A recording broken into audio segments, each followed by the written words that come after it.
Tired of being misunderstood when you speak English? Want to pronounce words like a native speaker? Well, you're not alone, and you're definitely not hopeless.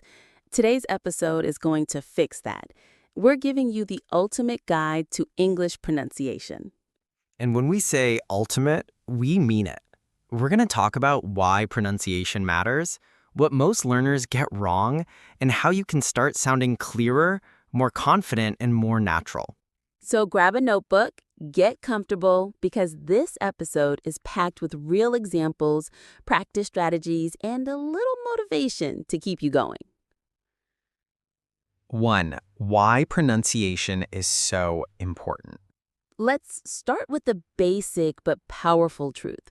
Pronunciation is the bridge between your thoughts and other people's understanding. Yes, think of it this way.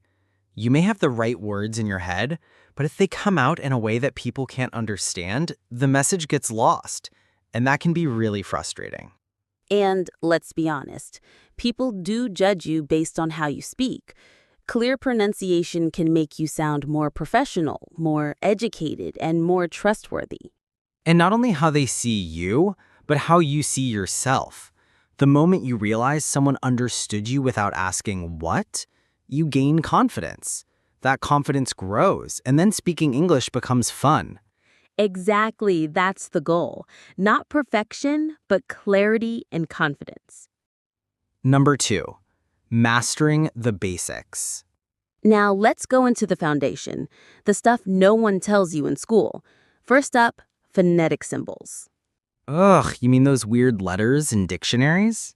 Yes, but hear me out. They're actually super helpful because English spelling is often a mess. Like though, through, thought, tough.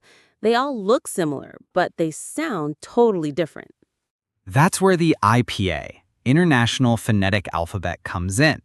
It tells you exactly how a word is supposed to sound, no matter how it's spelled. And then there are minimal pairs. Let's do a quick game. Ship versus sheep.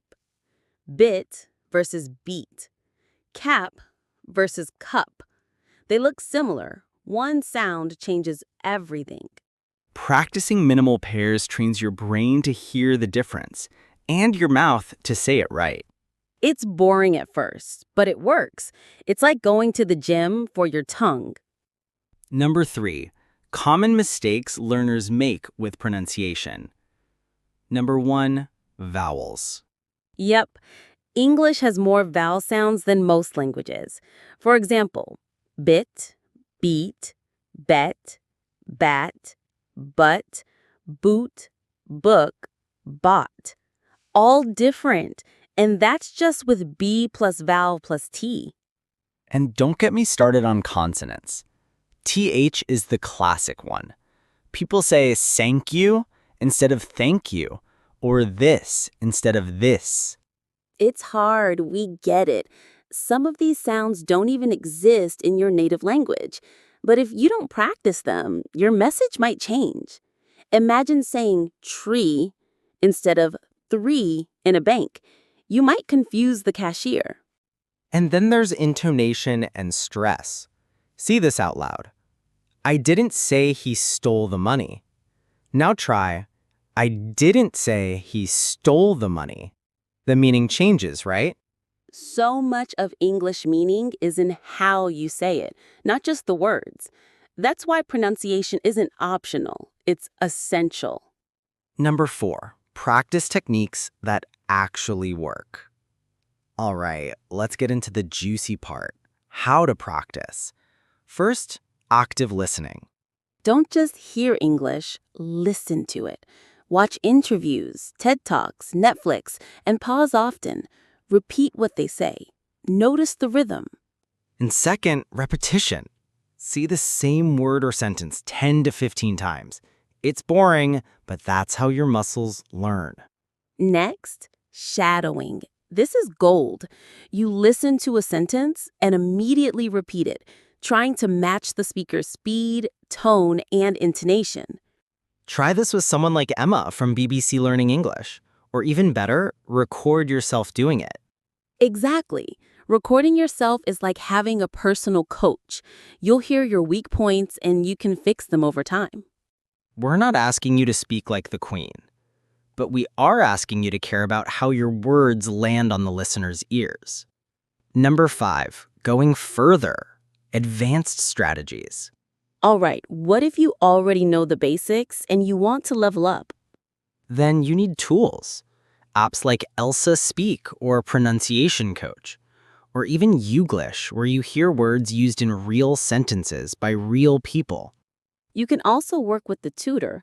Just once a week can make a huge difference. A teacher hears things you don't hear. Also, use slow-speed YouTube settings to mimic accents and styles. Pause, shadow, repeat. You're not just learning words, you're learning music. And of course, keep recording yourself and comparing with native speech. Even 5 minutes a day will change how you sound after a month. Closing and motivation. Here's what we want you to remember. You don't need to sound British. You don't need to sound American. You just need to be clear, confident, and understood. Don't wait until you're perfect. That day may never come. Start small. Focus on one sound per week. Practice daily. Track your progress. And if you enjoyed this episode, do us a favor. Like it, share it with a friend, and subscribe to the Everyday English podcast for more real, useful tips like this one. We're here to help you sound more natural, step by step, every single day. See you next time, and happy practicing!